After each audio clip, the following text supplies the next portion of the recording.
Hello there, folks. I'm Dan Brown from a sort of interesting life.com, and today you're joining me on a very windy boat trip. Although, as soon as I said that windy clip is replaced by this one where the weather doesn't look too bad at all. But later on, you'll see we got to Chirk Aqueduct, where it's all out in the open in a little bit of a valley there, and the weather wasn't too nice at all in that part. But this was another boat trip that I did with a friend on board, so I was free to just roam around with the camera and do all these different shots rather than being tied to the tiller and have to do everything with a tripod mount on top of the boat. And I really just wanted to put together another one of these simple boat trip videos, as I did a recent one going from Mad Jack's to the Lion Key sort of area where this video began from. And I've got to say, well, these trips that I've had with other people on board, it's very often these days that I pretty much just hand the tiller over to them and let them go and have a day of boating fun while I'm just milling around recording all of these sorts of clips. And one of the things that I do love with this sort of trip is being able to actually turn the camera around and show you more of the different little individual things. Like this tree here, you might see once upon a time there was a big overhanging tree where now it's all been cut back just to the left of the canal there.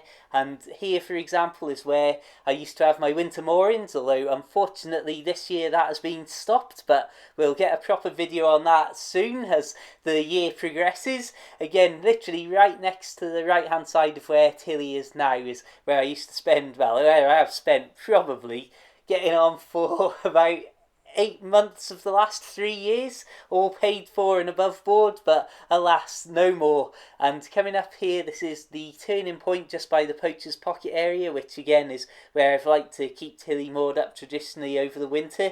And it's something that's fascinating that, as some people who've watched my videos for a long time will know, that over the last winter, the Chirk Tunnel was, my goodness me, I'm saying these words all out of order. Last winter, Chirk Tunnel was closed for almost 2 months, and so all of this canal here was pretty much deserted by boats.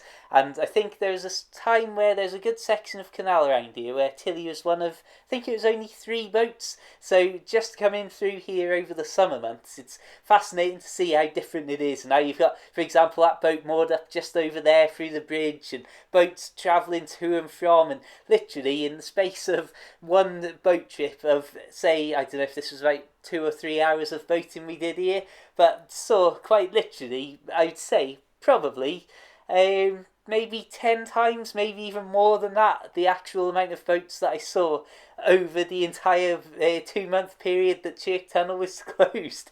And those seem crazy statistics, but as I've said many times, and in my previous video if you saw us going from Mad Jack's to the Lion Keys and passing through the locks down at St Martin's, it's a fascinating thing that literally just waiting at the locks in the middle of summer, you can sometimes see more boats in the space of boating for 10 minutes than you do in quite literally an entire month of the winter months on this whole stretch of canal.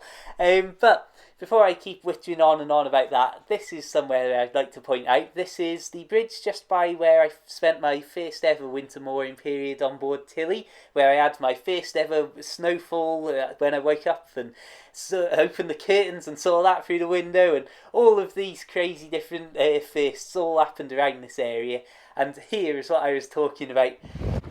Well folks, it's extremely wet up here, so while I'm out here filming, I've decided to duck down and keep pace with the boat out of the general shelter. So I apologise if there's any really weird camera angles such as this.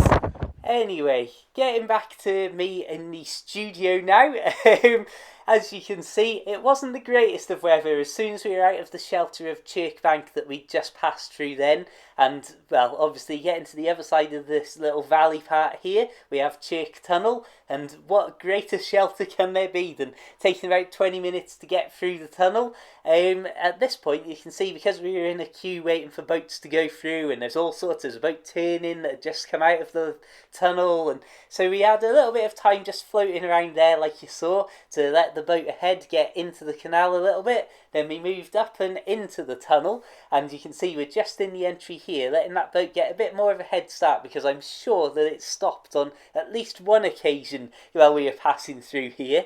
And this was a bizarre thing. I'm not sure whether it was coming out of the cold wet weather into the tunnel and seeing the cosy boat lights lighting the place up, but for some reason I was reminded very much of Christmas at that point in the tunnel, and just started to bellow out a few random Christmas carols, to which my friend promptly joined in. And I don't know, it's one of those weird moments, as many people who watch these videos will know that it's definitely not the sort of thing I would normally do, certainly not anywhere public at least.